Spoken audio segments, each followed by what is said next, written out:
Good morning. Good morning. Let me see who all from the board. I see Tanisha, you are from the board office, and Patricia. Who else from commissioners Good, is on? good morning. Good morning. This is Muhammad. Good morning, Commissioner Mohammed. Also, I see it looks like Commissioner Ains Messenger. Are you on? Yes, sir. Okay. Um, and then I believe Commissioner Simmons. Tanisha, is Commissioner Simmons joining us today?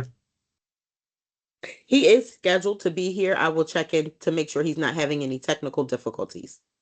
Yeah, and I know we're just a minute, but there certainly is plenty on the agenda to cover, and so I will go ahead and get us started.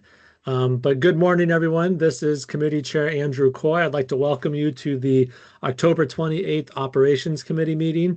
If you have not done so, please mute your microphone. Anyone who does not mute their phone may be muted by the call moderator or removed from the call.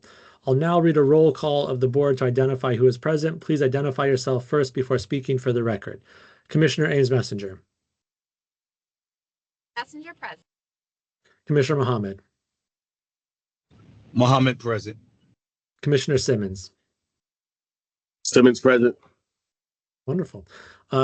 Members of the public who would like to provide comment to this committee can do so by signing up to the day of the before the meeting. Members of the public interested in submitting public comment during the board committee meeting may sign up by email only at public.comment@bcps.k12.md.us. 5 people or groups can sign up for public comment. Types of email submissions that are accepted: an email message attaching a statement of no longer than 400 words to be read aloud by a board member, or an email message attaching a 3-minute video that'll be broadcast during the board meeting. Finally, the chat function during our virtual meetings will not be used as a tool for gathering feedback or answering questions from the public. But if you do have questions or follow-up feedback to provide to the board, please email schoolboard@bcps.k12.md.us, and the board office staff will provide a response to you. With that, let's go ahead and step into our first item for board and staff discussion. We have a budget update, blueprint, and development that is being presented. And let's see, I imagine folks from the team are here on the call. Yeah, Sandy Jacobs, I see you on video. Okay, turning it over to you.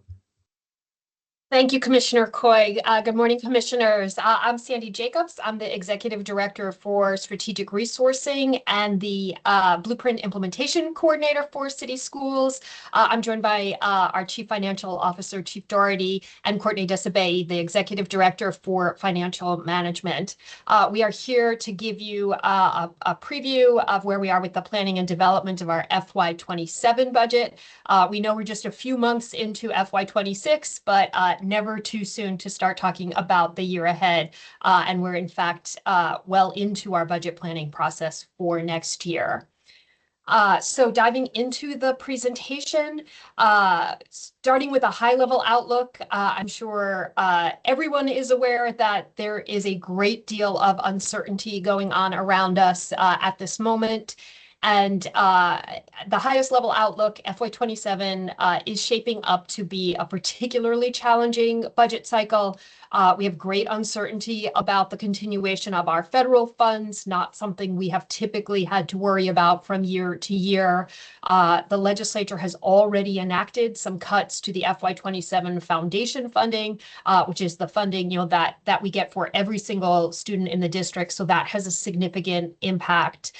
We're still understanding the significant enrollment shifts that may have occurred in the current school year that will impact our funding for next year, as well as the impact of all, the sum total of federal actions on the state's revenue and ability to continue funding the blueprint going forward.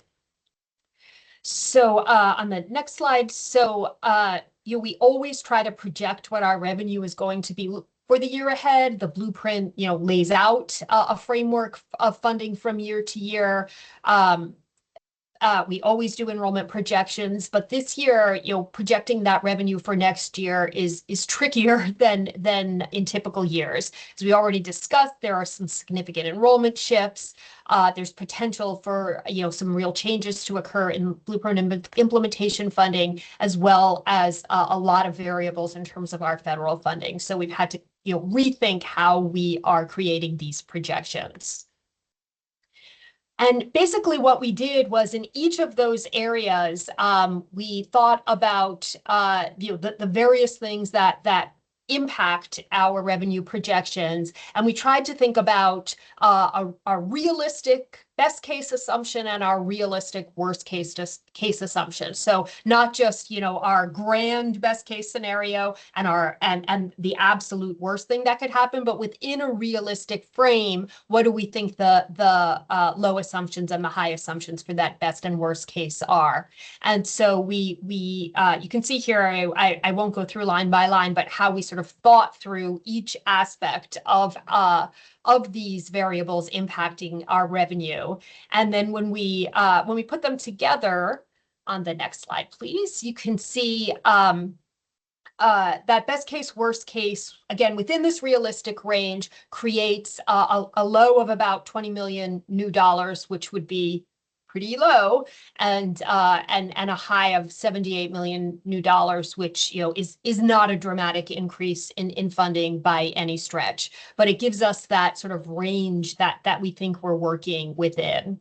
And of course, we know in reality, there's not going to be a scenario where all the best case assumptions hold or all the worst case assumptions hold. So when we try to go through and see what we feel is most likely in each of those things, that puts us here at about this $48 million increase. So we think this is the likely scenario.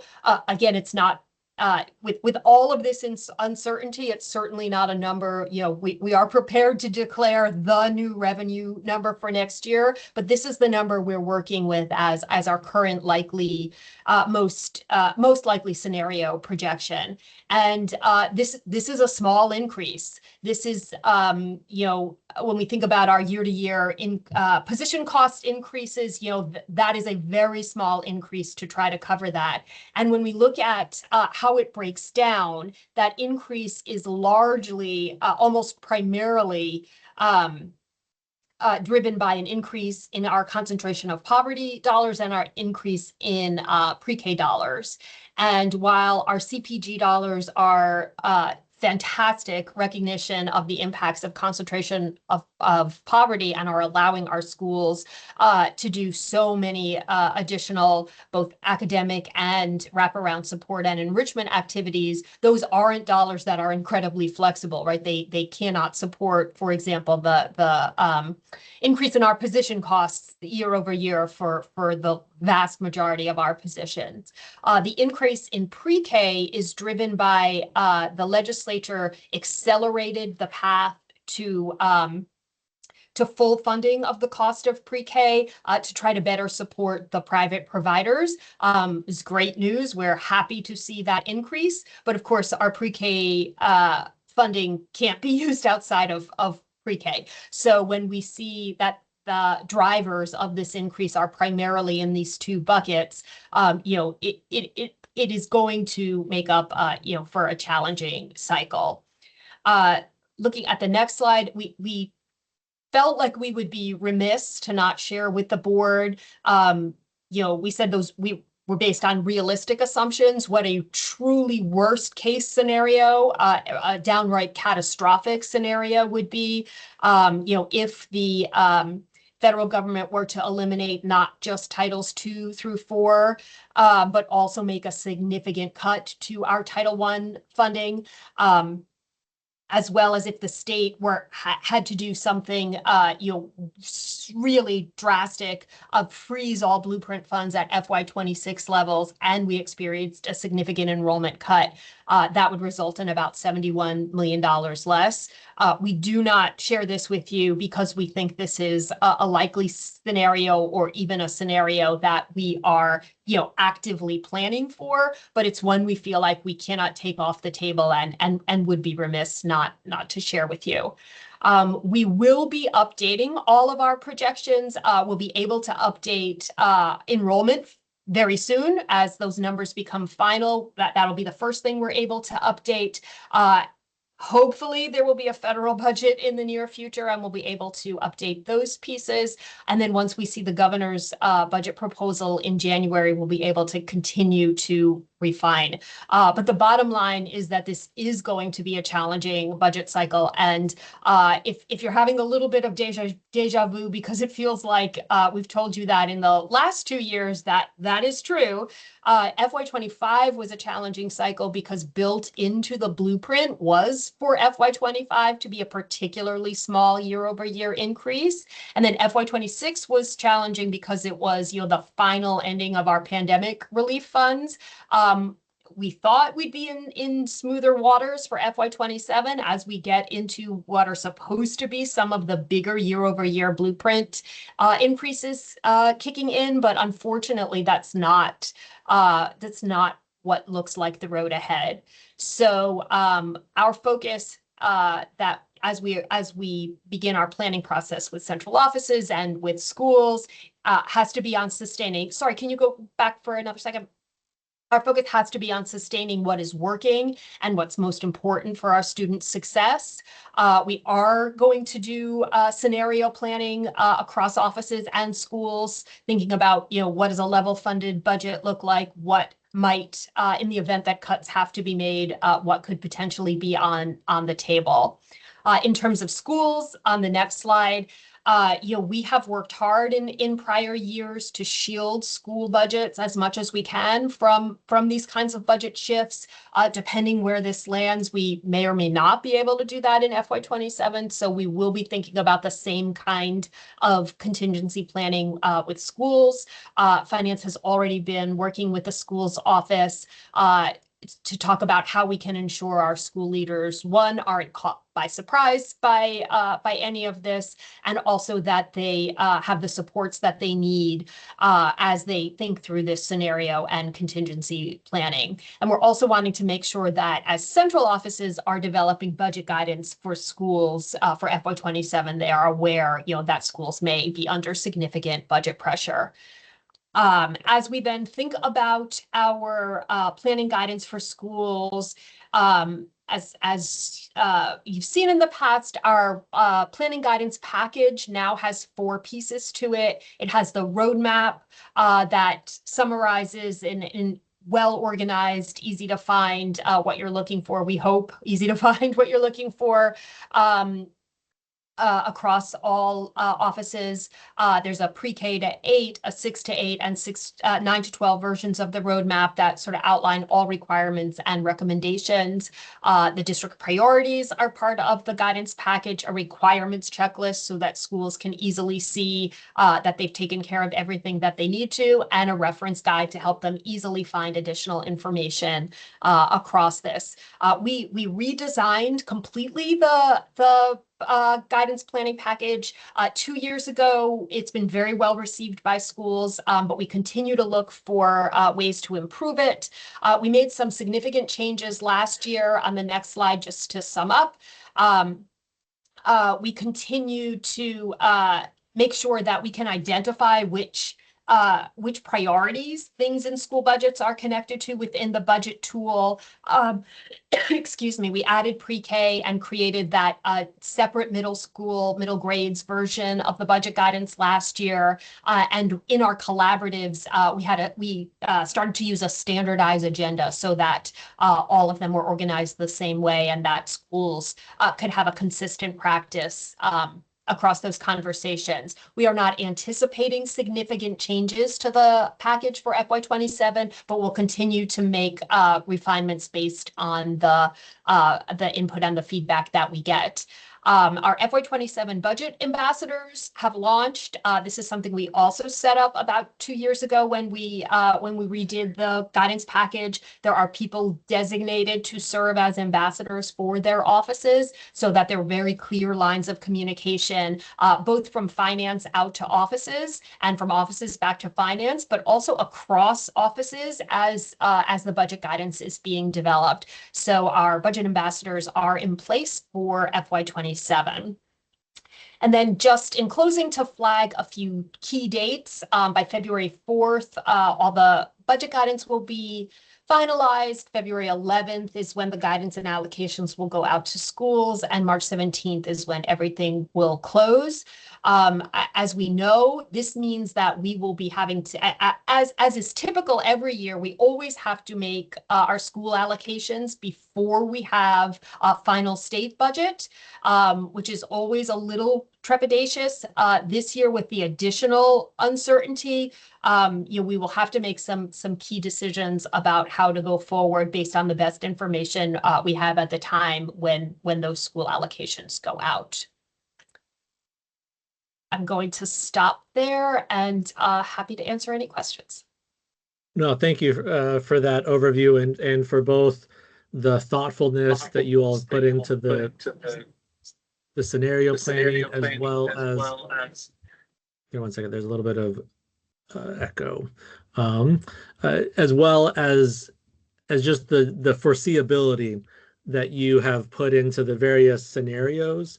I can imagine there are questions for my fellow commissioners, but perhaps before I go to them, I do want to share some insights with you all of work that we have been doing at the board level around some of the budget and these financial matters. And really, we've been spending time, I've been spending time talking with different commissioners and listening, and I referenced this last month when you all presented some of the timeline that the budget and the processes around this are certainly of heightened interest to the board at this moment in time for the reasons that you highlighted, right? Like all of those degrees of uncertainty are things that we feel, we also feel and have seen different ways and have a high degree of confidence in what you all are doing to manage those. And at the same time, want to ensure that we as a board are strengthening our muscle and our role in governance versus management. And so I have a number of things that I'm happy to share here, and I can also send over in writing so you don't have to write these all down. But I want to share back some of the things that I have heard from other commissioners that we've been talking about and that are looking to enhance in the role that the board plays in its governance function. And so certainly I've heard from different commissioners that we want to continue to develop more robust systems to identify and align the financial investments with the strategic priorities of the district. You've done some of those things, but really us as a board thinking, how are we articulating proactively what those strategic priorities are for the district?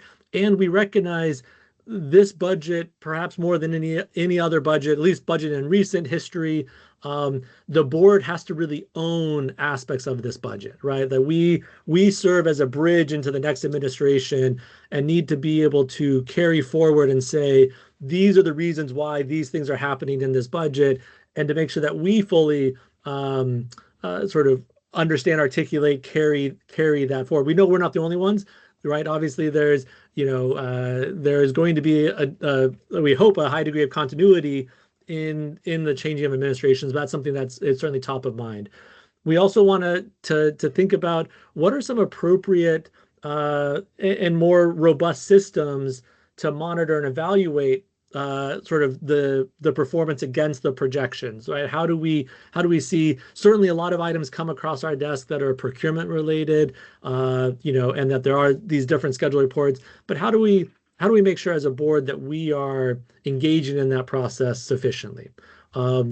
We also want to increase the level of board engagement throughout the budget process, not just at the end of the budget process.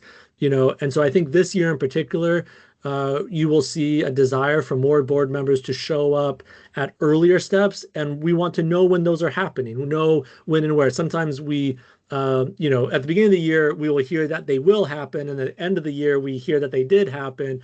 But certainly, we would like to find helpful ways to show up and be observers, right? We know that those steps are not so much for us to be active engaging in, but similar to some of our school visits and other things with our CLNs, really thinking through how and where can we invite more board members to join some of those budget collaboratives and to be observers in that process.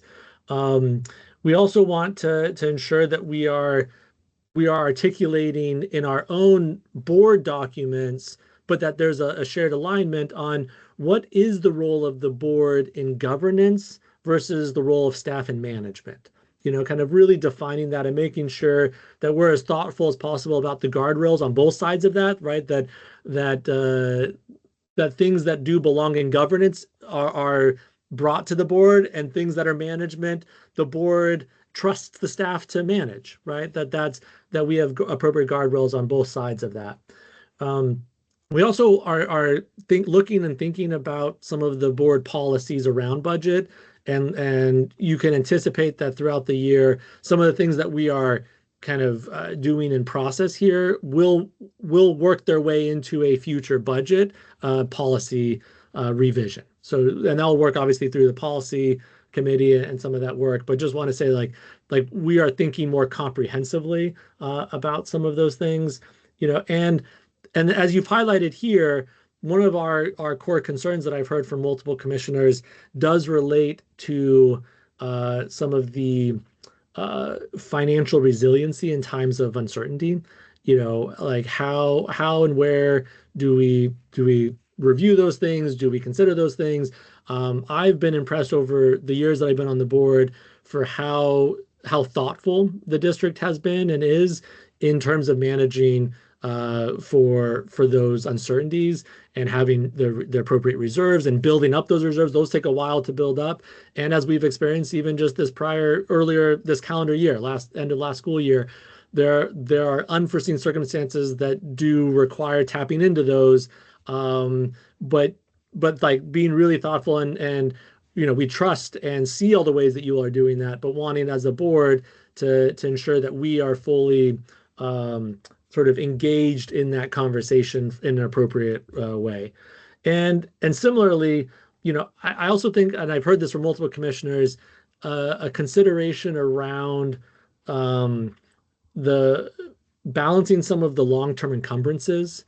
There are certainly things that do have multi-year aspects to them, but sort of taking a little bit more of a tighter view on that, given the uncertainties and given the transition and given the different macro factors that are affecting us, being a little bit more particular about multi-year encumbrances, and also on this point about procurement, thinking about some of the aspects of procurement. What does that look like?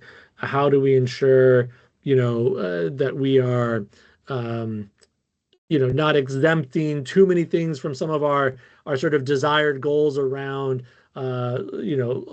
diverse set of vendors, including local and minority-owned, women-owned, and other business entrepreneurs, and some of those efforts, which you all have made reports, and we have seen some of the really solid work that you all are doing. But just making sure as a board that we're engaged in that. So all of this is a lot. That was a long list of things, but I do want to communicate that these are things that we have been thinking about, and we are working to communicate as clearly as possible. And I will send over an email that has some of these things bulleted out. These are not things that are immediate shift or change, right? Like we understand that systems take a while, and we're thinking about this with the long view in mind. And one of the things that I'm really incredibly proud of is the degree to which you all have been building robust, good systems that these can be built on top of, right? That you can only do this type of work when you have a solid foundation on which to build, and you're not sort of like trying to figure out the the most basic of things, right? The number of years of clean audits of management that has just been excellent in so many aspects means that we can take a look at some of these aspects that I know the board is interested in. So with that, I will open it up to specific questions that my fellow commissioners might have on the presentation here. And I know we're taking quite a bit of time for this, but I do appreciate and want to just underscore that this is something that the board will want to spend a meaningful amount of time on this year and into the future, but like particularly this year.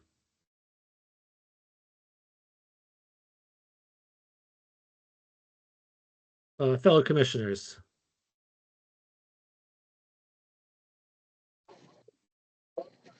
Thank you, Andrew. You did a really thorough job summing that up. I have a couple of things that I want to follow up offline. I think probably the only thing, forgive me, I'm at Morgan State's campus for the Maryland Cultural Proficiency Conference today, so if I'm in and out, I'm sorry. But wanted to touch on, we're talking about financial reserves. I'm just kind of looking broadly, what is your goal for the upcoming budget of kind of where you would like to be sitting ultimately with these numbers coming forward? A little more concrete.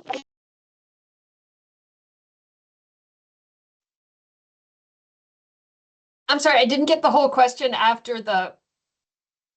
Sorry, looking specifically for financial reserves, ultimately coming into the, once you play out all of the contingency plans, is there a number kind of broadly that you're looking to be shooting for the budget when it's published?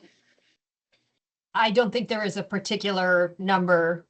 I don't know if Chief Doherty or Executive Director Desabé want to weigh in, but I don't think there's a particular starting point number for reserves. Or maybe not a number, maybe looking at kind of what is the strategy? Are we looking to kind of continue to aggressively build that, kind of anticipating that we're going to have a higher number of rainy day emergencies? Are we looking to hold even? Are we expecting to deplete? Kind of ballpark, what's the strategy maybe? Sure. Chris Doherty, CFO here. I think a very good question, and I think our general thinking is to very much to try to stay within the policy guidelines of between 3% and 5%. And I think I should probably not speculate too much, but we don't want to be just at 3%. We'd like to be above 3%. It's tricky with, as commissioners know, with so many needs. It's tricky, and with curveballs recently, we have had to go into reserves, as the board knows well. But I think the answer to Commissioner Ames Messenger's question is, we firmly want to stay between 3 and 5. If we had any indication that we were going to go below 3, that would be something that we would bring to the board proactively and with enough time to discuss it. But we're looking at 3.5-ish% as probably the sweet spot. Knowing that each percent is about $15 million. So the 3.5%, I mean, even 0.5% is another $7.5 million-ish for the board to have for all those unexpected occurrences that big, large organizations have. And so I think that's what we aim at, and appropriately, because it's board-driven policy. Yeah, and I would just underscore that I do think the sentiment, my reading of the sentiment of the board is desiring that number to be higher, right? That like within the range, obviously, as you've outlined, and that we know that is going to require tough decisions, and we feel like that is prudent. And so like there will be more board conversations along these lines, I can imagine, so that you all are getting a clear and multi sort of point view on this, but wanting to signal that as early as possible in this process that given these broader uncertainties that we know you all are feeling, right? Like we know you all are balancing these pieces, but we also know that it is really difficult to make some of those decisions, and that is part of our responsibility as well, is to bear some of that load of making those tough decisions in times of uncertainty. And so would ask that you all engage us throughout that process of like how and where those decisions can help there be the resilient reserve fund that is needed to navigate the current environment. Thank you, Chair Coy. I will say, quite seriously, you will find kindred spirits in the finance office for getting air support, for having more reserves for unexpected events rather than less. With the we very much agree with and see that advantage, particularly in like Sandy outlined, in particularly uncertain times, to go north of what you might normally do in a smooth sailing kind of scenario. So we agree. Yeah, no, thank you. And I certainly have seen the history of that. You all put that work into action over the years. I would say, and this is Ames Messenger again, just adding on to that, like I was deeply grateful for that in this past year, and I would want to see that trend continue. Understood. Thank you, Commissioner. Any other questions on this presentation from my fellow commissioners? None at this time here. Thank you. No, I don't have any questions. Thanks. As though I didn't add enough things onto that list, and I will send a follow-up email that has some of those items enumerated for you all, as I said. So thank you for that. We can move to the transportation update, including some the compliance for policy EEA, student transportation services, and let's see if we have operations and transport on the call. Yes.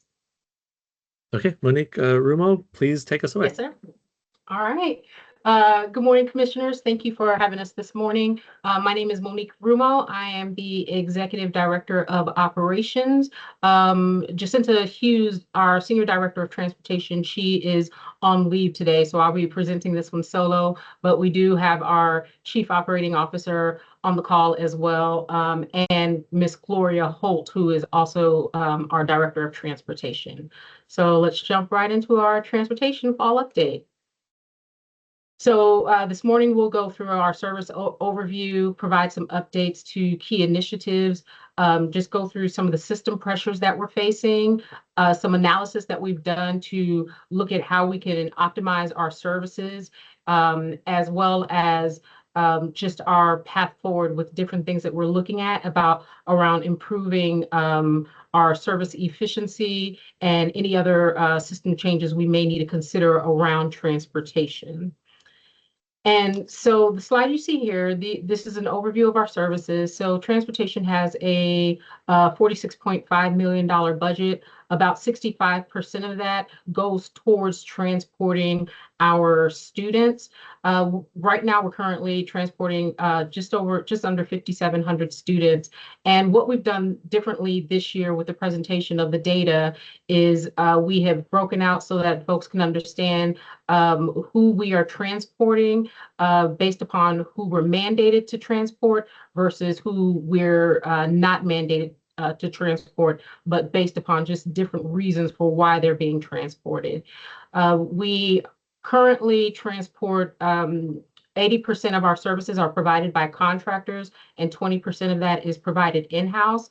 That is an improvement over last year. Last year, we were at 85% contractors and 15% in-house. So one of the things that I do want to slow down just for a second to highlight and flag, because it has been a topic that has come up quite often, are our MTA services. And we normally don't highlight it in this presentation, but we do think it's critical. And I just want to take a moment to give a shout out to the MTA administrator, Ms. Holly Arnold, as well as our dedicated liaisons, which are Mr. Darrell Clark and Malcolm Watson. So our partnership with them has greatly improved over the last several years, especially since Holly Arnold has come on board. There's been a lot of collaboration. One of the things that they've recently done is they've added a youth transit council for students ages 14 to 18 so that they can get their input and provide how they are experiencing their services so that MTA can look at how they can improve our services, their services to our students. They often work directly with our schools when they're making changes, and they also work through our transportation team as well. This is something we've not really focused on in previous presentations, but we thought it was critical to mention that partnership. So also what's new this year that we have not provided previously is the routing process. We've come to understand that sometimes there's confusion, and one of the questions that comes up is what's taking so long? How come a student hasn't been routed yet? And so typically it's about a 4-step process that families go through before a student is actually routed at transportation. So it generally starts at the school level. It goes through a number of layers, whether it's with their IEP chair, and then it may come over to one of the teams here at central office to review what it is that they're stating that the student needs. And then often there could be processing delays that are associated with incorrect addresses. A zip code can be put in incorrectly, or the street name is incorrect. Also, sometimes students require specific things when they're being transported. So all of that information is typically identified inside of their IEP, but then there's also accessories and other things that we may need to add on a bus if a student requires it when they're being transported. And then we do have some other delays specifically around our resources. So we work with a limited number of vendors, and often we have challenges with driver call-outs. And so although a family may put in a request for services, it does not mean that it's an immediate service because they have to go through the approval process, but then it may be slowed down because we're having some of these common delays that you see here, or we're strapped in terms of resources, and we're trying to figure out how do we open up space to transport a student that we're required by law to transport. Some good news is around the system, our different key initiatives that we've put in place. So we've spoken about our AM bell time optimization, and we bring it up here because in a later slide, I speak to us needing to come back and look at these again. We're also currently exploring stop arm cameras. So one of the common issues that we have throughout the city, and it's not unique to Baltimore, this is just a challenge with buses in general. We have impatient drivers. And so the thought is if we put cameras on the buses, it would generate a ticket for that driver, and we would ultimately get that revenue if it were to come through. That would require an ordinance with the city that we're trying to work through, but that is something that we're exploring. Just in terms of operational enhancements, we're really proud and excited about this because in our next slide, we talk about some of the system pressures, but what has helped alleviate some of the pressures that we have is our driver trainee program. So there aren't many students and aren't many people waking up every day saying, I want to get my CDL and do this for a living. So what we've done is we've created this driver trainee program where we are growing our own drivers. We're paying for their CDL. And while they're going through that training, we actually have them driving vans. So because that does not require a CDL license. So even while they're being trained, we're still able to use them to transport our students using vans. One of the other things that we're excited about is the in-house defensive driver training. This used to be a service that we had to wait on to go through the city. It allows our staff to be able to actually drive our vehicles, but part of the challenge is that we had to wait until the city would assign our folks to a class. And oftentimes that could take up to 4 to 6 weeks. And when that happens, that delays our ability to allow our folks to drive and transport our students. And then just the last bullet point on that with our operational enhancements is just over the last several years, we've been able to expand our fleet, our in-house fleet from just 35 vans, 35 yellow buses to 85. And there was a point pre-COVID where we weren't allowed to use vans. But then during COVID, that came up and they now allow us to operate using vans, and that's just in-house. Our contractors are also using vans as well. And basically, it's allowed us to better align our fleet with our transportation needs. We've been able to provide more reliable service and be a bit more flexible with our in-house and contractual fleet. So some of the system pressures we're facing, just starting with the industry-wide, and we actually did a joint presentation with MTA last week, and they also are experiencing these same industry pressures that we're experiencing, where there continues to be a nationwide driver shortage, and there's the rising cost of fuel and other inflation impacts. And then just specific to Baltimore City, so some of the challenges that we face just in terms of running our services are school assignments, our clustered bell times, which is why it was important for us to consolidate our AM bell times from those 13 to 6, because it allows us to use our fleet more efficiently. But then the last one that I'd want to draw your attention to is just the rising contractual cost.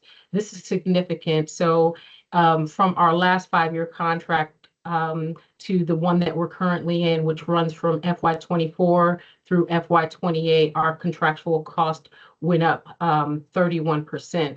So basically, and within that contract, it allows for up to a 5% annual increase just based upon the cost of living. And so what that equates to is, so in under the previous contract, when we needed to put a bus on the road, it cost us $614 a day to run that bus. At that time, we didn't have vans, but if we did have vans then, it would have cost us $521 a day to put a van on the road.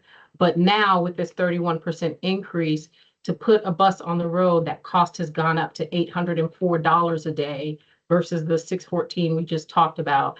And then for a van, which we are now operating, it cost us $683 a day, which is obviously putting some pressure on our budget and the system. And you all just heard the finance presentation where we are facing some pressures, especially given the current administration. And then just our daily operational strains that we, yes. Instead of asking a question later, I do want to make sure I just really understand what you're highlighting here. So in our contract previously, it allowed for an annual rate increase. What allowed for this 31% rate increase? Is it that we have signed new contracts to expand work and those new contracts have a higher rate? Or what allowed for that rate increase? Yep. So in our previous contract, we did not increase the cost of services at all over that 5-year period. So it stayed flat. We also didn't do that the cost of living increase. So when the contractors came around to bid for this new 5-year contract, they added in all of those things that they did not receive over the last 5 years. And so that showed up. We also had in the previous contract, there were contractors where it was their first year and they didn't know how to price. So we did have one own and admit that they were operating close to a deficit. So theirs went up substantially so that they were operating at profit as well. Okay, so it was really in the contract renewal process and the negotiation of new contracts. So the 31% increase was between contracts, not within a contract. But within the contract, there's a 5% now annual rate increase that has been built in.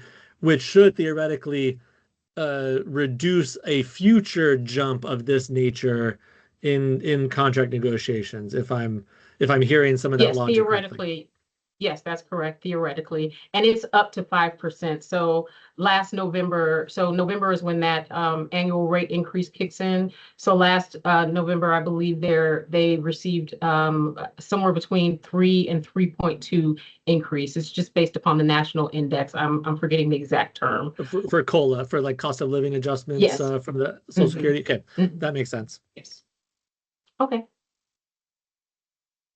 All right. And so just given these different pressures, there were things that we have started looking at just to help us understand the different levers that we can pull because of the rising contractual costs. And so what we did is we worked with our routing our routing vendor to look at some scenarios. If we make different changes, if we consider removing students off of routes, what does that do? What happens if we are working with the students that we're currently transporting and we're just solely optimizing those routes? What does that do for the number of vehicles that we have on the road? And then how does that impact our students? And so we had them run our data looking at our FY25 ridership. And what we found is, for instance, if we removed all of our non-mandated students, people may naturally think that, all right, if our mandated students are 40% of our ridership, it'll probably reduce the number of vehicles we have on the road by 40%, but that isn't the case. So in the analysis, what we found is, although we may have removed our non-mandated students, that's only a 10% reduction in routes. It's some kind of reduction, but it's not comparable to taking 40% of our students off of buses.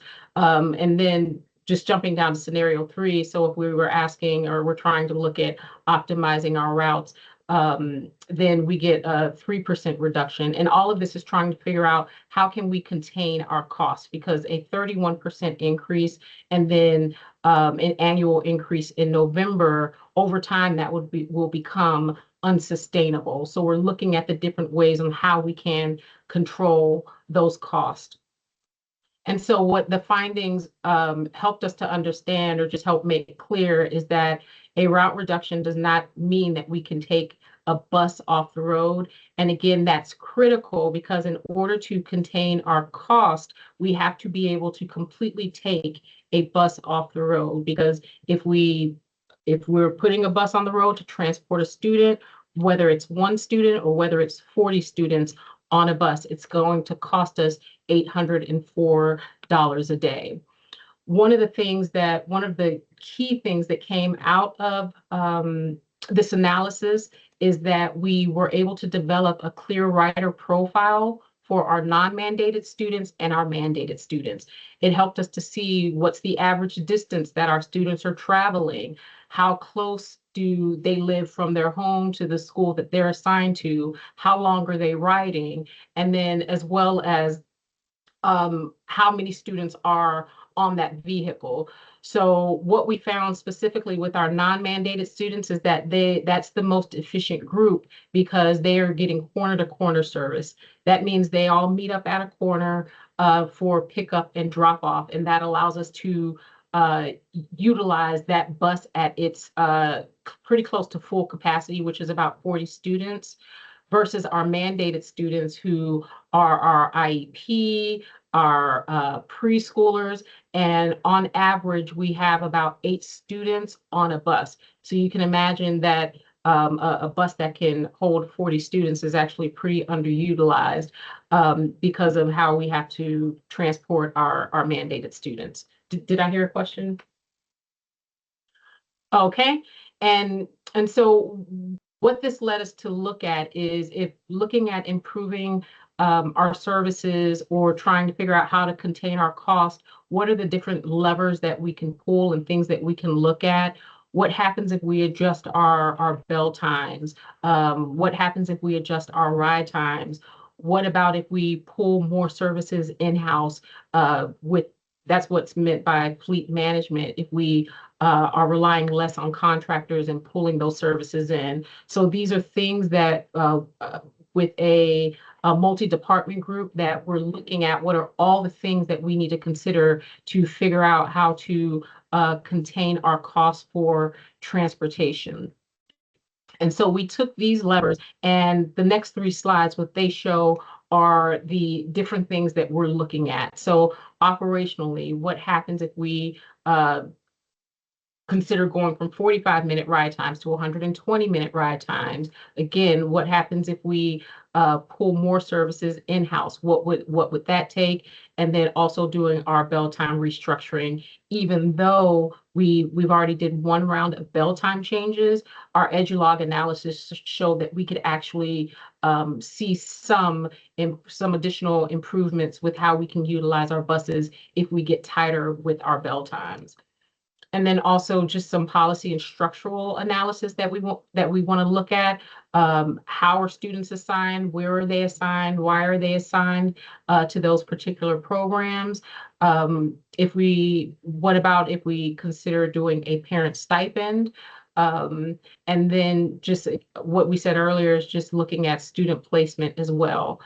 And then this last slide from early learning and the Office of Special Education, because we're all working through this together, are the things that they're looking at. Just a review of student placement. What are their current processes and procedures around assigning students transportation? And then the other things that you see here on the slide. And so I believe that is our final slide for this presentation. Are there any questions? Thank you. I can imagine that there will be. I certainly have 1 or 2 thoughts, comments, questions, but I'll first open it up to other commissioners first. I know that this is a topic of high interest. So is that Commissioner Simmons that I hear? It is. Good morning, everyone. And thank you, Mr. Rumo, for such a thorough presentation. I just want to take us back just to the beginning when you kind of began to talk about MTA and the youth council that they've created.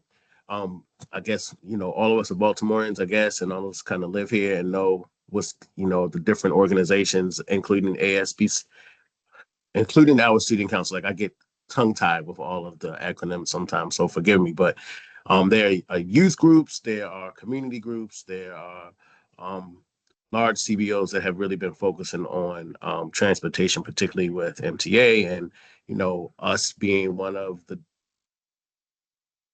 maybe 2 or 3 districts. I think we might be the only district actually in the state that's not really offering transportation to our young people. I just wanted to know. I know that that MTA has a youth council, but what is the how does that work back and forth with us, right? Like, are we just, are young people just speaking to MTA, or are we a part of that conversation as well? Considering that they are our students, that we just didn't just kind of say, okay, MTA has this council and cool, they have the council. But do we have more conversation, or do we participate in any way with that as well? Monique, do you want me to jump in for that one? And was that clear? No, it's early, it was very clear. I'm looking at Monique to see if she wants to answer it or if she wants me to jump in for that one. Appreciate it. Yeah, no, either one of us can support. So I know Jacinta Hughes works directly with MTA. So one of the things that so we are engaging with them and they are sharing that information. Lynette, is there anything that you want to add? One of the things I do want to say is that we do acknowledge that MTA has set up the connection with our students, right? And there are some things that they share with us, but we also acknowledge that on city school side, it might be also helpful for us to do that feedback with our students directly versus just through MTA, right? It's nice for us to have a voice, and so that's one of the things that we also did acknowledge for city school side with this discussion. passionate with it being something that is it's important, and it's being had. But again, like I said before, we acknowledge that it's something that we also can be a participating in more directly. Appreciate that. I just think that, education for the community as well, right? Like, I think folks don't really understand that this issue does not sit solely with city schools, right? So, when some folks will have conversation in community groups, oh, it's city schools transportation. Well, no, it's a whole history and how we even got here that I don't think that many folks understand. But I think that we could be a part of that education, like, where folks just informing folks that it's a state, it's a city schools, and it's a city issue, right? It's not just something that sits in city schools' lap. That there's another group, right? Or there's still students that city school focuses on when it comes to transportation, like you just laid out. Students with IEPs and 504s, but to the average Joe, it is something that, why are these kids getting picked up? So I just want to make sure that we are educating the community as well as to, it's not just us, it's a couple of us that are at the party and need to be supportive of our young people. That's all. Well, thank you. And Commissioner Simmons, if I can actually tag on to that and just say what I feel like, Chief Washington, you've been very sort of diplomatic in your statements. And I'll try to not be diplomatic, but I certainly will just name that from my perspective and observation, the board has engaged in some of these broader conversations around the issues of transportation. For example, the Baltimore Banner did a panel series on this, and they did a number of articles. But MTA was not present. They were obviously invited. And to your point, Commissioner Simmons, like, this is a state system that we interact with and that we rely on and use, and everybody would be better for it to be run in a way that serves our students and meets all of the needs. And how do we give that feedback? How do we, provide that insight? It seems, from my observation, correct me if I'm wrong, but it does seem that there have been challenges in that opportunity to provide, to engage on MTA's side, right? That it's not for lack of us wanting to show up, wanting to have the conversation, wanting to do some of that. And maybe the question here that I'm wondering, and I know, Commissioner Simmons, you obviously have a lot of insight that I imagine you could share on this, as does other commissioners, from Commissioner Esposito to Commissioner Kenyatta Bay. I know particularly this is close, hits, close to home for both of them, is how do we hold MTA like in this dialogue, in this accountability? Like, how do we as school commissioners also say, like, there's expectations that we have, and what's the appropriate diplomatic, thoughtful way to communicate that, but to not just have city schools be the ones that have to then solve all the problems of this issue, right? We may be the only ones in the state that don't have a comprehensive for all students transportation, because we certainly are transporting students, but we are not the only city that relies on this. And so for it to be something that city schools, in addition to all the other things that we have to solve for us to have to solve for this too, when there should be a transportation system that addresses the needs of all individuals in Baltimore City, students included. I hear that in what you're saying, Commissioner Simmons. I think that's like, I'm adding on to what you're saying, but just naming a little bit more of the, like, that we need to expect more and hold our partners accountable and not just solve all of the issues. I'm just naming that for what it is. I got you. Thank you. And I don't know if this helps, but some of the things that they at least have mentioned, and again, this came from Administrator Holly Arnold from the MTA, where they have put requests before the city as well, asking for additional dedicated bus lanes, traffic signal priority, and other things. They've included asking for support with public safety and enforcement of the dedicated bus lanes, and as well as parking violations. Our school buses are actually allowed to use those bus lanes. So the same challenges that they face, we also face those, especially when folks are parked in that lane. So they have at least made requests of the city to try and improve those services. And I would say that the other thing is on city suicide is we're also in the midst of working on an MOU. Just when we talk about the accountability part of it. So we are asking for a number of things in the MOU to ensure that our students are getting the best services possible, and that we are getting information that we need to be able to track the services that our students are receiving too. So I would say that on city school side, we are also trying to push on MTA with the MOU process. And true, right? This is becoming a national issue. There are cities that are just like ours that are going through shifts and changes, and really realizing that it's not something that just the district owns, right? It's something that the whole city has to be a part of. There's a couple of studies that I can share with you guys that are happening right now, and some that have just kind of wrapped up.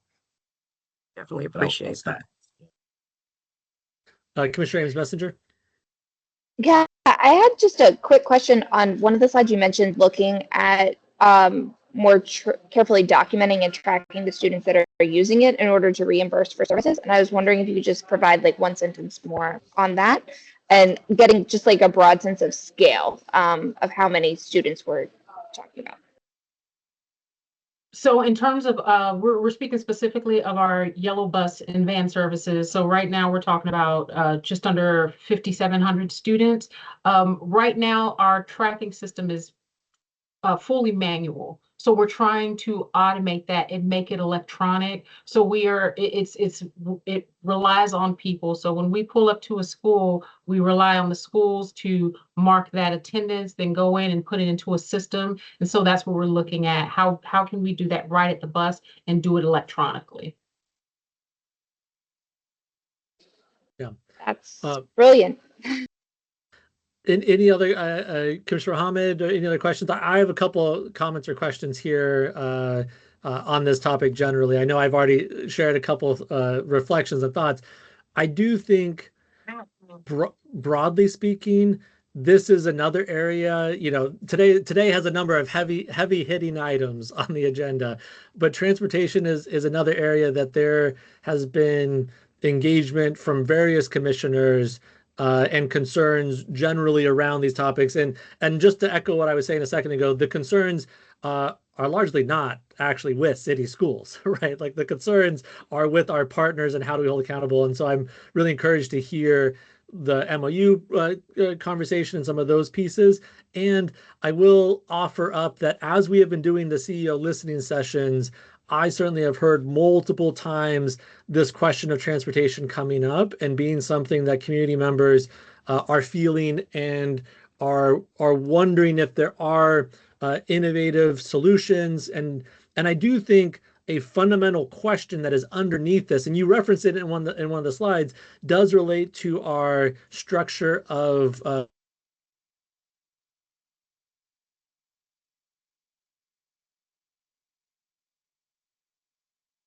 I think we lost Commissioner Coy. Yeah, he's frozen on mine too, just as a second confirmation. Okay.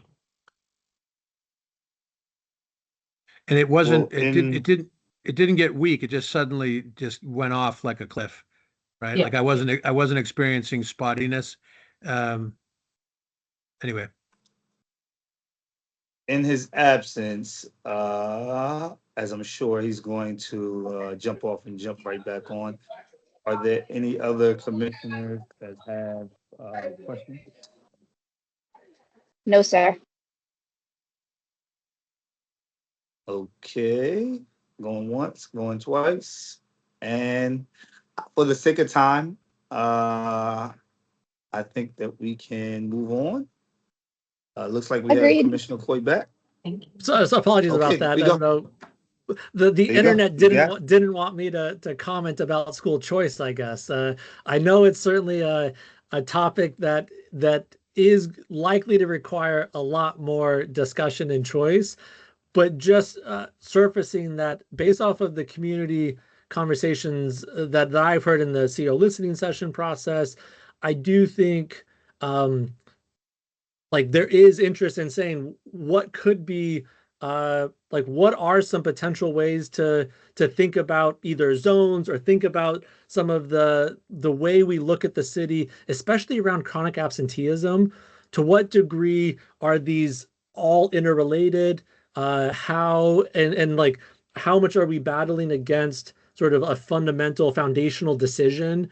And are there ways that we could think about this question that is largely unquestioned? You know, and not for this year, right? This is not, but what are the steps that could go into contemplating what are some ways to adjust, modify, consider? You know, these are questions that I am wondering, and I'm not looking for an answer here on the call, but certainly wanting to give voice such that you all can think about these over the coming months, and knowing that commissioners are hearing and having conversations around some broader questions that I could anticipate, you know, for future conversation. So, you know, I'll end with one last positive comment, which is the introduction of the vans over the past 5 years has filled such an incredible gap. I am so glad to see that has continued, that was not then reverted. And I hear what you're saying is it also helps on developing the pipeline of individuals into the seat with CDLs, that like you can start working in this with the vans, the flexibility of those, like all of these things. It's just so wonderful to see how that has helped in this constellation of solutions. So it was in there, it was in what you said, but just underscoring how valuable those types of changes can be in the constraints that we operate within. And I'm glad to see that introduced in COVID and persisting since then. Thank you. Okay, and with that, let's continue on to the next item on the agenda. Teacher staffing and recruitment update.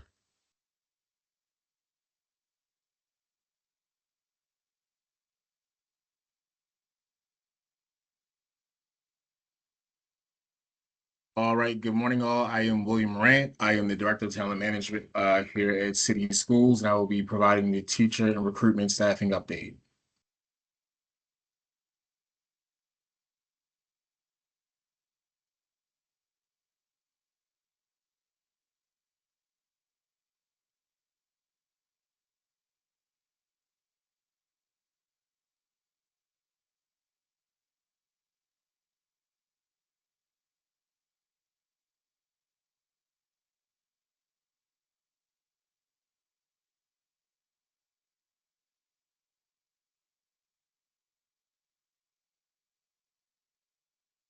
All right, our teacher recruitment and staffing update is aligned to priority 2 for the board's strategic priorities, which is City Schools will actively recruit, retain, and support qualified educators.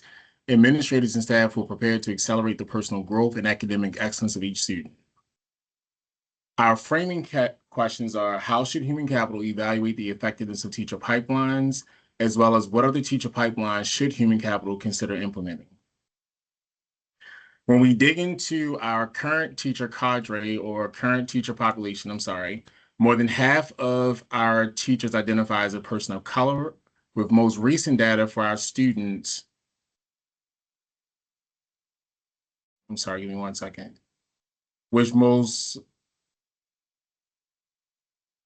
I'm having some trouble with the slides advancing too quickly.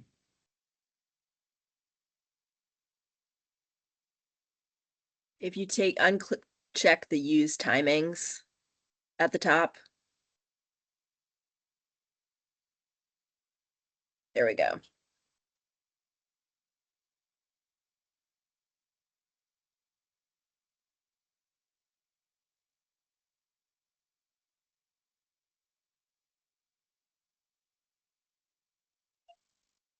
Oh, well, you're muted. There you go. When you take a look at our current teacher cadre of our teacher instructional population, more than half identify as a person of color. When you examine the most recent data for our students, you see the vast majority of them identify as a person of color. When we're looking at gender breakdown, we are led by 73% of our teacher population identifying as female, with only about 27% as male. And when you look at our students, it is most closely or evenly split between 50-50 male and female students. Overall, the content areas for our teacher population are led by elementary, followed by our secondary content areas of math, ELA, science, and social studies, and then by special education.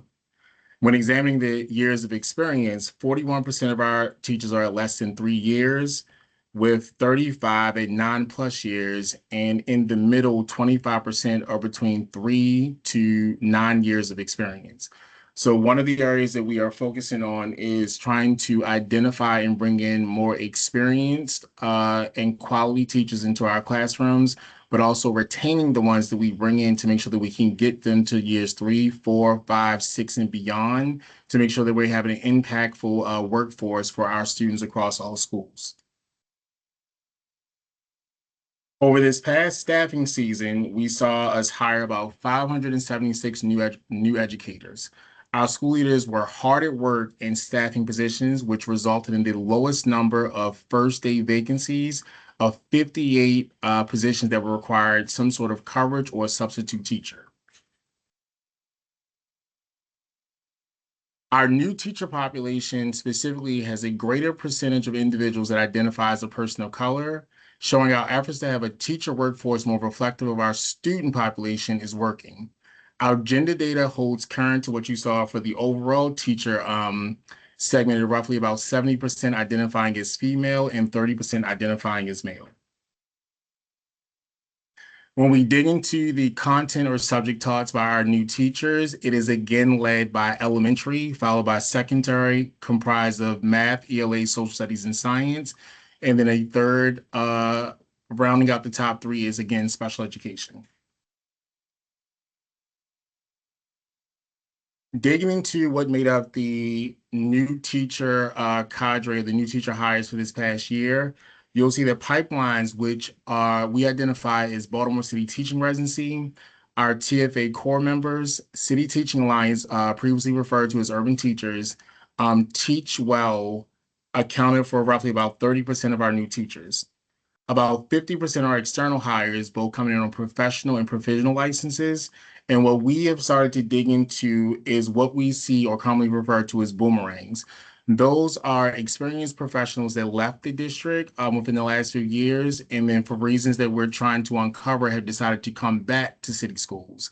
And as we look into pipelines and ways to get, again, quality educators for each one of our students, we are examining ways in which we can increase the number of boomerangs of those that left the district over the last few years and decided to come back, to figure out what are the levers that we can pull on to really get them back into our classrooms across all school buildings.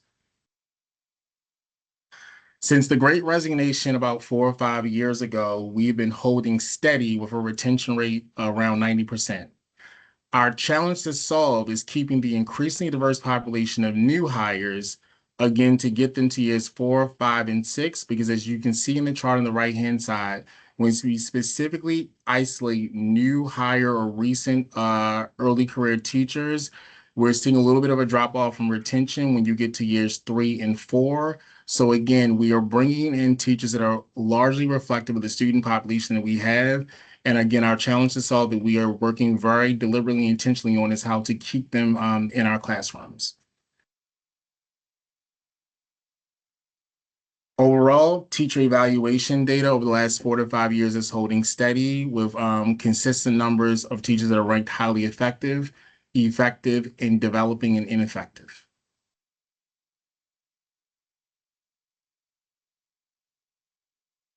Going into one of our biggest pipeline partners, which is Teach for America. So our Teach for America core members are specifically looked to be staffed at Title I schools, and us currently having about 150 first and second year TFA core members across all school buildings. One of the areas that we're looking into is the retention specific to this pipeline, given the dip that you see for TFA core members in years 3 through 5.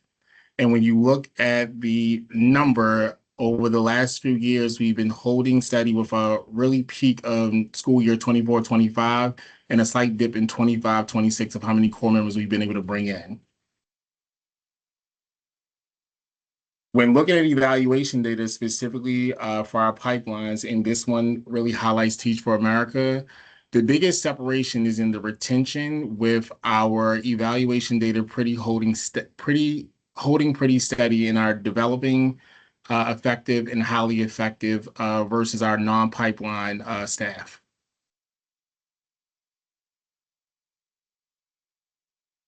One of our second major pipelines is Baltimore City Teaching Residency, or commonly referred to as BCTR. These hires are aimed to staff positions in concentration of poverty in Title I schools. And when we look at the number of first and second year cohort members we have, there's about 90 overall, which includes our paraeducator apprentices. When looking at the retention for these pipeline, it more closely mirrors our non-pipeline hires in years 2, 3, 4, and 5. But we do see that this is one of the pipeline areas that we are working with to see how we can increase the number of individuals looking to enter into this residency program to become full-time teachers of record for years to come. Again, evaluation data for BCTR also pretty much holds steady, with the large or bulk of them ranging in the effective range, with similar numbers and highly effective the last couple of years.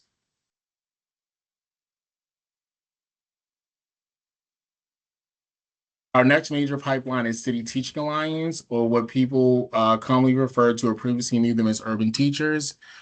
Again, you'll see a retention of City Teaching Alliance residents really closely mirroring our non-pipeline teachers. We did see a dip with CTA having a challenge a few years ago of attracting members, but seeing it being turned around this last school year, with the number of CTA first-year fellows jumping to roughly about 43. Evaluation data, again, for CTA, or previously known as urban teachers, also holds pretty steady with the critical mass in the effective range, with some getting into the highly effective, and it kind of being the same level across developing or ineffective. Teaching Well, which is one of our newest pipelines, was launched in 2024 and is a partnership with Johns Hopkins University. It's a teacher residency program that offers a Master's of Education for teaching professionals in specific content areas of secondary math and science. It features a year-long classroom residency followed by 3 years of full-time teaching. And these residents receive coaching, wellness support, and career development. Participants also receive a full tuition support, a living stipend during their residency year, and a commitment to teaching for 4 years here in city schools.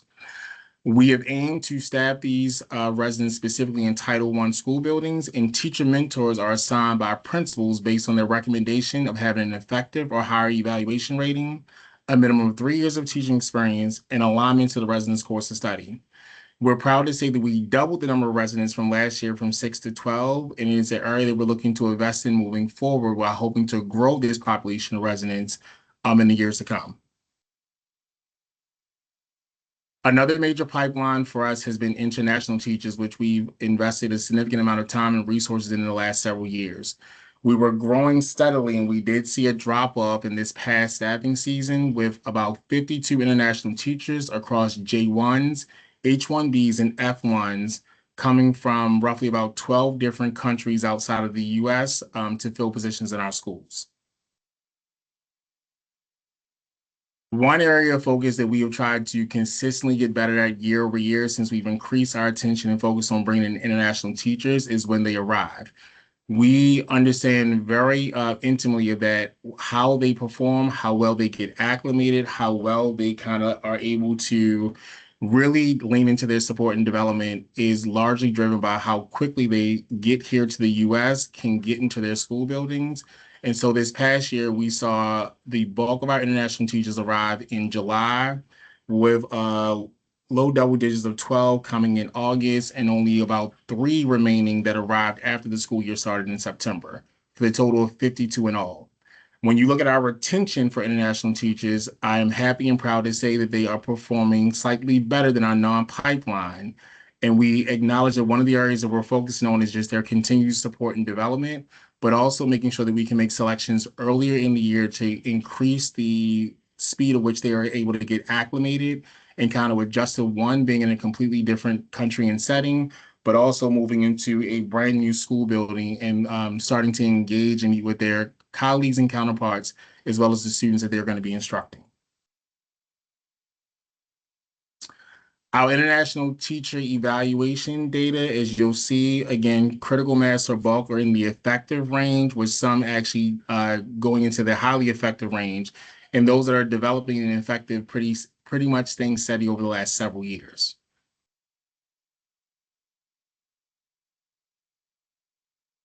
As we look to ensure that we have, again, a quality teacher in every single one of our classrooms, we've also begun to look at how we can grow our own.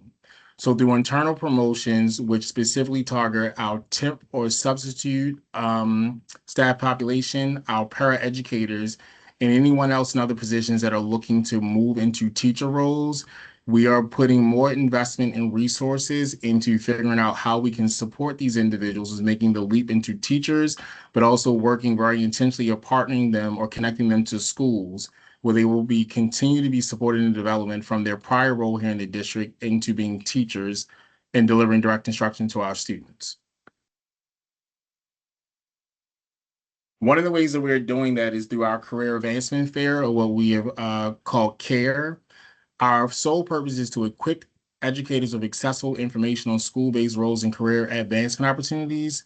We're looking to empower central office teams to actively support and explore pipeline development, but also, more importantly, prepare educators to pursue opportunities that expand their impact without leaving the classroom or school community. Our chief, Emily Nelson, has charged us with holding 2 of these CARE fairs a year, with the one this past fall held a couple weeks ago on October 9th. And we are scheduled to hold another one on March 14th in the spring at Digital Harbor High School. Our goals overall to increase the educator confidence in pursuing advancement, significantly reduce turnover through early and informed career planning, and have stronger school-based leadership and overall talent retention across the district. One of the final areas that we will focus on that we are looking to really improve upon is converting more of our interns that work across our buildings to our partner universities, such as Morgan State University, Loyola University, Johns Hopkins University, Coppin State University, is getting in front of their interns and engaging them earlier on in the school year, making sure that there's a quality experience at the school level, but also very organically engaging them through recruitment and selection events that we're holding, and making sure that they have points of contact here in the Office of Human Capital, that they understand they have an ear to really understand what would make the intern experience better overall, but directly connecting them with school buildings that have opportunities for them if one is not available in the schools where they intern. We realize that typically in any year we have anywhere from 80 to 100 interns, and we were not converting anywhere close to maybe 10 to 15% of them. It's a stake that we're putting in the ground for this coming year, with it being a specific goal of my team to convert 70 to 80 of our current interns into full-time hires, and our plan is already underway of directly working with our partner universities, but also directly speaking to and touching base with the interns and making sure that they are aware of how great an opportunity it is to work here at City Schools, but also making them aware of the specific opportunities that they have in individual buildings where we can connect them with principals early on. And finally, one of the things that we did make a pivot on in the last year is to move away from the voluntary transfer fair after we received feedback from both stakeholder groups, meaning school leaders as well as those that attend, which include those that are eligible for voluntary transfer, our surplus employees, but also external candidates. And we shifted to having multiple recruitment and social engagement activities. What this does, it gives us an opportunity to have more localized and individualized support, where we break down social engagement activities across CLNs, which are held across the city, which we're hoping will give all of our candidates, interns, external hires, individuals that are surplus through the budget planning process, as well as those that are eligible for voluntary transfer, to meaningfully engage and interact with school leaders, learn about what the school has to offer, present their qualifications, what they have to offer as a candidate, and then allow for them to schedule time outside of the engagement activity to learn more about each other and possibly begin to initiate the selection and hire process. I will say that we feel like it was largely a success last year. We got overwhelmingly positive feedback from both the attendees as well as school leaders that feel like it was a more meaningful experience. And we are actively working with the BTU, with school leaders and the attendees and those that would be attending to figure out ways how we can improve upon the experience for this upcoming year. We've already identified dates and are working on locations to hold them starting immediately after the budget process in early March, and they will carry through June. And again, the overarching goal is to make sure all of our employees, all of our potential employees all feel like City Schools is a destination for them to begin their career or for them to continue on their career as teachers in our school buildings. So that concludes our presentation. Now I will open it up for any questions or comments. Thank you for that presentation. Questions from my fellow commissioners?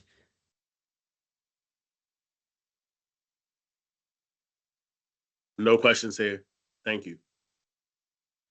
Thank you for the hard work that goes into all of this, and certainly there's plenty to celebrate from the historically low vacancy or not yet placed sort of spots to other work that you all have been doing. But thanks for the hard work that goes in day out on these points. We do have another presentation, and I'm cognizant of time. So let's move to the MWBE program update, and noting that there are 2 compliance reports.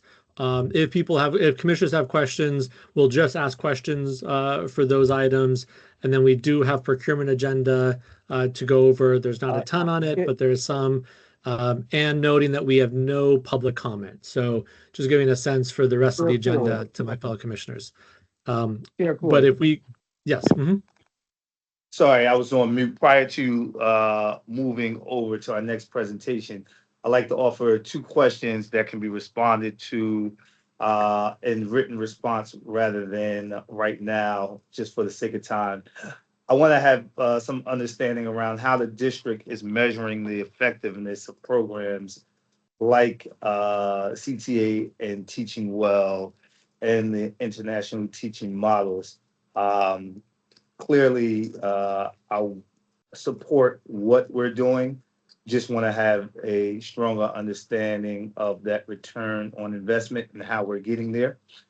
Second question is around our career ladder and leadership pathways. How are we in the career ladder opportunity cultural roles being integrated into schools with chronic vacancies? So when I look at leadership pathways, I want to ensure that we're prioritizing those priority schools that we're making efforts to stabilize, and we're not deepening our current inequities. So hopefully that was clear. If I can receive some understanding of that in writing, that will be great. And I pass it back over to you. Thank you for the opportunity. And Commissioner Ahmed, thank you for those questions. I want to make sure I have them captured accurately. So the first question is, how are we measuring the effectiveness of our pipelines and international teachers? And the second question was with regard to career ladders, alignment to, I guess, how we're staffing, or what is our strategy or approach for our priority schools to make sure that we're actually filling some critical vacancies? Yeah, and I think not just your international teachers, but just the programs that you currently have that are growing the pipeline, because surely we are growing. And as we're doing that, I just want to understand how we are ensuring that we are being effective in those efforts, and a clear understanding of just return on investment in those areas. All right, thank you. Thank you.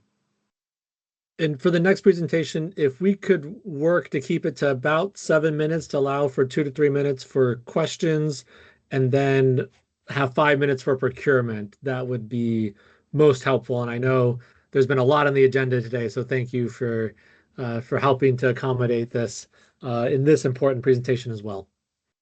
Hi, it's Josh Sivan. I'm the Chief Legal Officer, making sure I'm on screen, and I'm joined here by Chanel Franz, who is our newish still MWBE manager. We stole her away from Towson University, and we're very proud of the work she's done. The rest of the team is here, but in the interest of time, I'm going to turn it over to Chanel to walk us through quickly. Chanel, we've got 7 minutes, the presentation showing our accomplishments to date.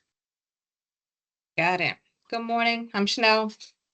Just going to go over the program updates for last year.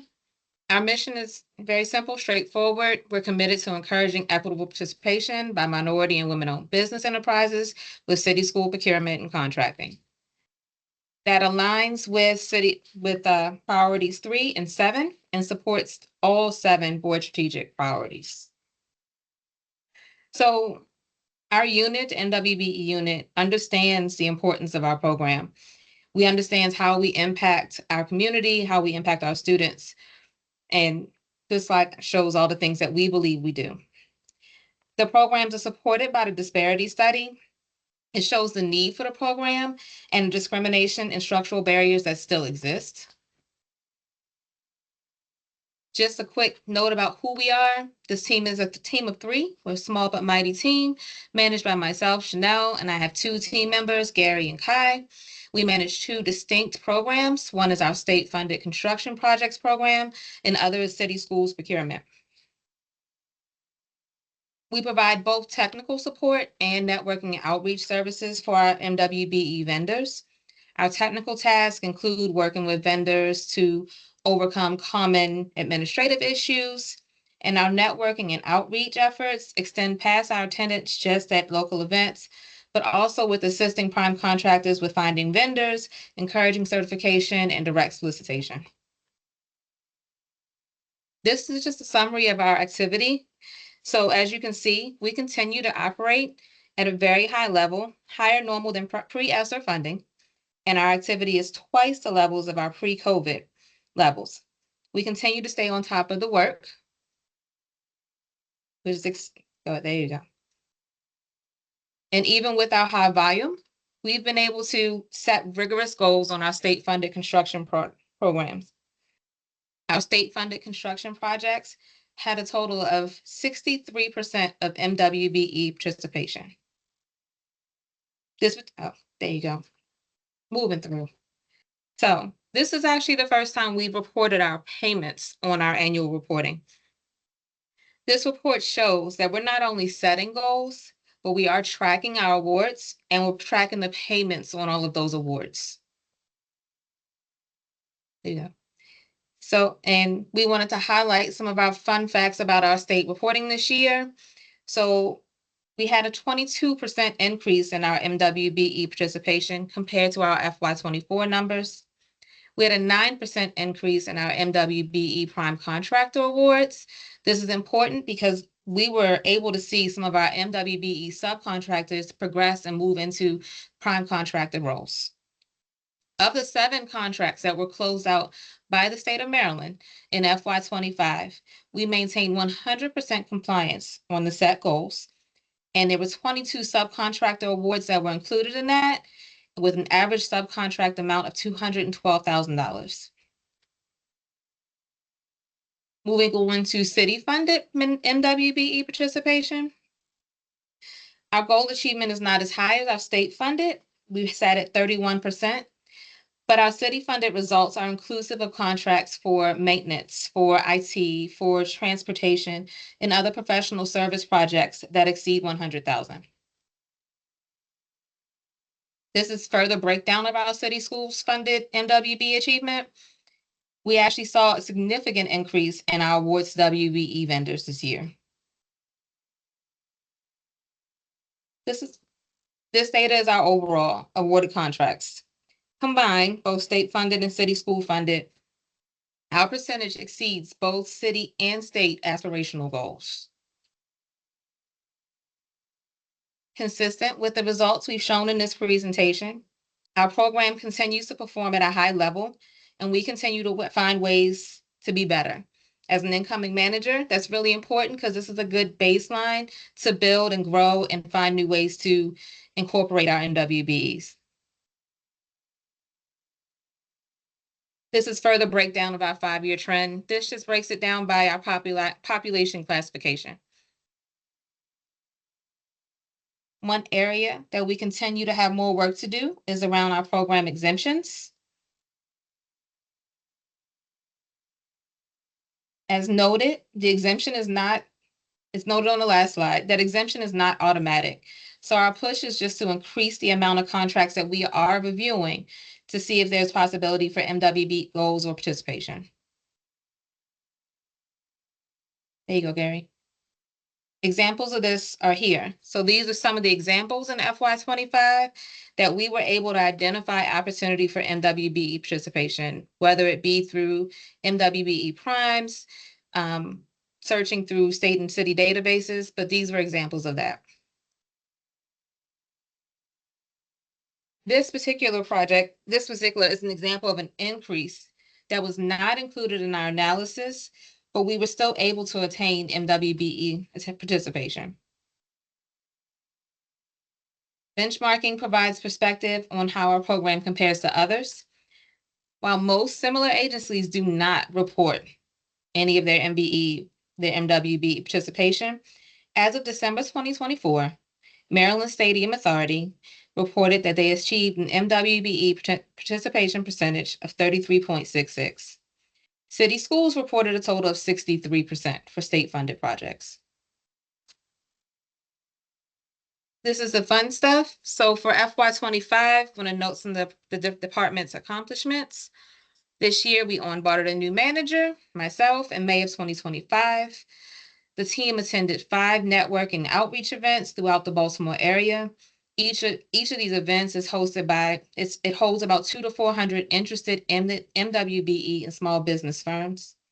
We convene bi-weekly meetings with the facility and operations team to provide updates on items under review and to coordinate on upcoming projects. We identified and utilized MWBE firms for solicitations that were covered by a program exemption. And we review cooperative contracts that have established MWBE participation requirements to ensure that we were compliant. Moving on to the future. In FY26, we seek to update our program to be more efficient, to serve our MWBE vendors, and attract new MWBE vendors to work with city schools. We're going to do that by, 1, working internally to improve our standard operating procedures updates. So we're going to review and revise our procedures to increase efficiency and help address potential barriers for MWBE vendors.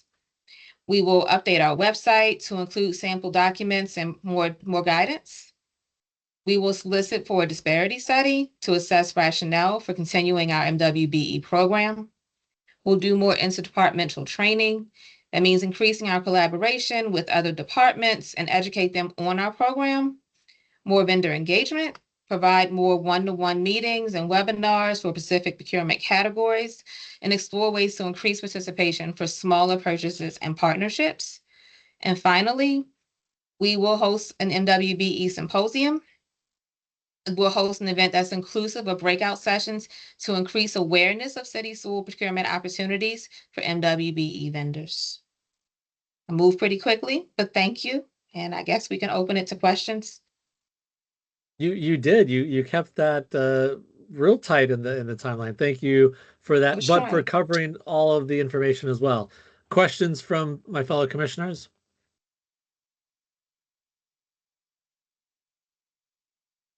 No questions here. Thank you. Thank you. One thing that I'll lift up, certainly in the last slide about where you're going forward, I do think the need, and this touches on some of the stuff we talked about earlier about procurement and the process. I think the need for a symposium for work with local vendors, and I would highlight the framing of like just thinking about how we are contracting with local providers, which Baltimore has such a rich ecosystem.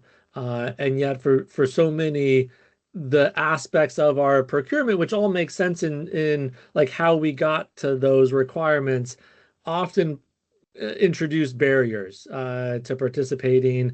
And yet we know so many of the local nonprofits have so much to offer our students, and it also would certainly increase the various metrics and measures that you all have highlighted that you have done so much work on. And I don't know if Commissioner Mohammed has a comment or a question to add, but certainly know this is something that I've heard from multiple commissioners, but Commissioner Mohammed as well. I appreciate it. I want to first highlight my gratitude, Director Chanel, for your leadership in coming in and creating positive movement in this work. Less of a question, and I may have a question, but more of a highlight. And I think that you're doing great work towards it. But I want to highlight this for the sake of my commissioners and the public as well. That we've seen an increase, and due to the great work, we've seen an increase in Prime Awards. We've seen going to MBEs, we've seen an increase, notable increase, I would say, with women-owned firms, and we've seen an actual increase in Asian American owned firms, while there has been a decrease in our African American participation. I think that you're taking the correct steps in increasing that, but I do want to highlight this as a board, that this is something that we want to keep our eyes on, to be able to push, because there are areas where we are showing some effective growth, and we need to, on our end, when there are opportunities, to ensure that that growth is seen across the board.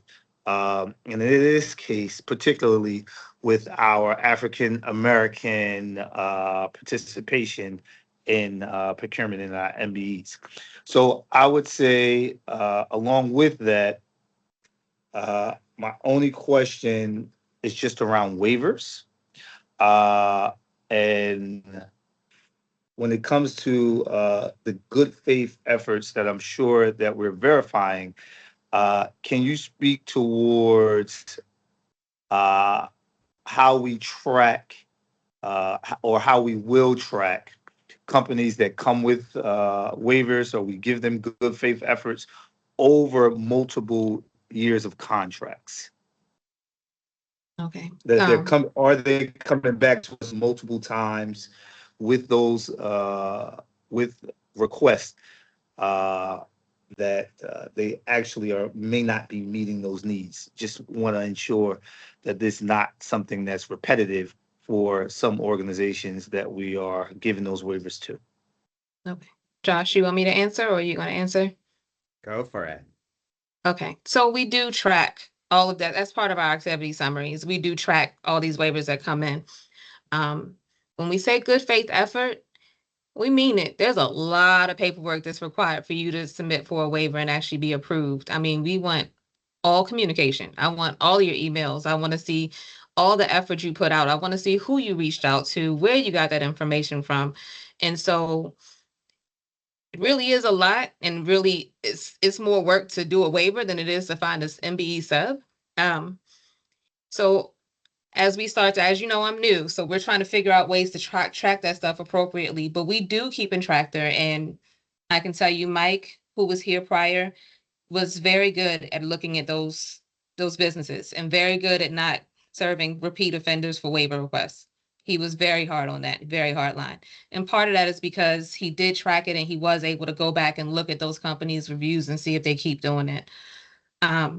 The other way is just by some of the things that we've talked about and that I addressed in here, is to start attending those pre-bid meetings and being very clear about the goals, being very clear about what's expected if you do submit a waiver, even if it's partial. and even explaining it when we're trying to assist with doing paperwork and documentation. A lot of that's going to come with outreach and just working more with vendors to better understand our program. But we do keep track. We do look at these things, and over time, we'll figure out ways to better track over multi-year contracts and over different consistent vendors. So. And I just wanted to interject and brag briefly about the team. Early on, there was a reference to technical support, but that is really an important part of the process, making sure that we are working with vendors and open to feedback from vendors about how to clarify what is required, how to check in with our departments and offices if there are barriers in place, and making sure that relationship works. As just one example, making sure that vendors who qualify are actually certified with the city, which is a requirement for all of the non-state funded construction, and making sure that process moves forward often takes nudging on our part. So those steps, and bragging on the team about their diligence and commitment to doing that. Wonderful. Thank Thank you. you. And I'll just say, Commissioner Chair Coy, I just want to give a personal thank you to this team for their collaboration with the board, as they have been an amazing partner. And I just want to take this opportunity to publicly say thank you for your great work. Commissioner We Coy is yours. appreciate it. Yeah, no, thank you for all of that. If there are questions relating to the compliance reports, I would ask my fellow commissioners to provide those over an email follow-up. And let's proceed to the procurement agenda. We'll read through the procurement items, and then if there are questions, commissioners can ask those. And let's see, who is Chanel, you, Franz, are you reading the procurement items? Good morning.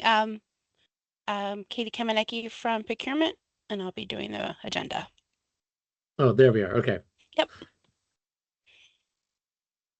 Right, so as I said, my name's Katie Kamenecki. I'm a contracts administrator here at City Schools, and we have a number of items. The first item on the procurement agenda is section 15.1, and the Chief Operating Officer requests the board's approval to increase the competitively solicited contract with TCA Architects by $150,000, and this is for additional A&E services.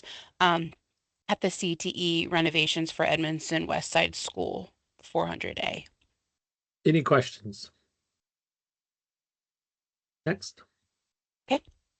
Section 15.2, the Chief Operating Officer requests the board's approval of a competitively solicited contract to multiple vendors for elevator maintenance and repair services.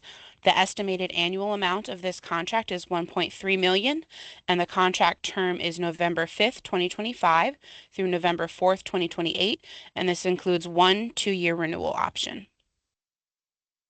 Any questions? Next. The next item is 15.3. The Chief Operating Officer requests the board's approval of a competitively solicited contract to Johnson Controls Fire Protection LP to provide sprinkler system repair and maintenance services. The estimated annual contract amount is $400,000, and the contract term is November 5th, 2025 through November 4th, 2028, and this includes 1 2-year renewal option. Any questions? Next. The next item is a contract increase, and this is section item 15.4.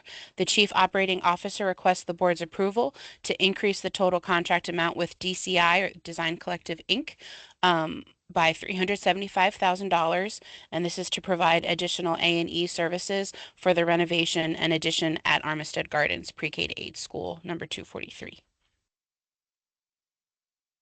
Any questions? Next.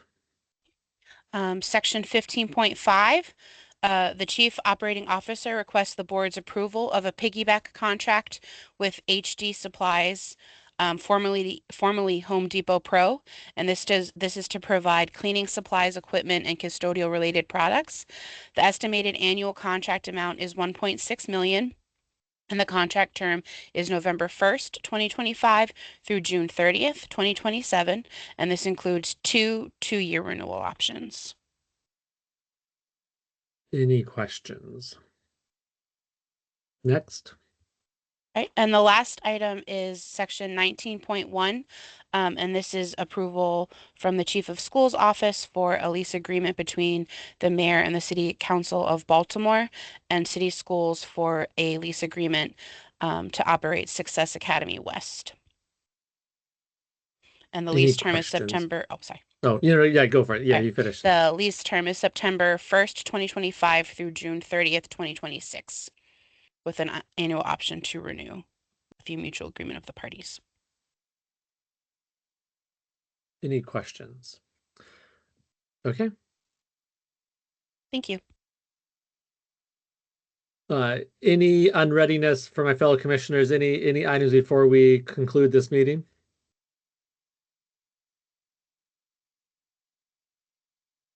Well, thank you everyone for joining for the Operations Committee for October 2025. This is end of call. Have a wonderful day. Thank you. Thank you.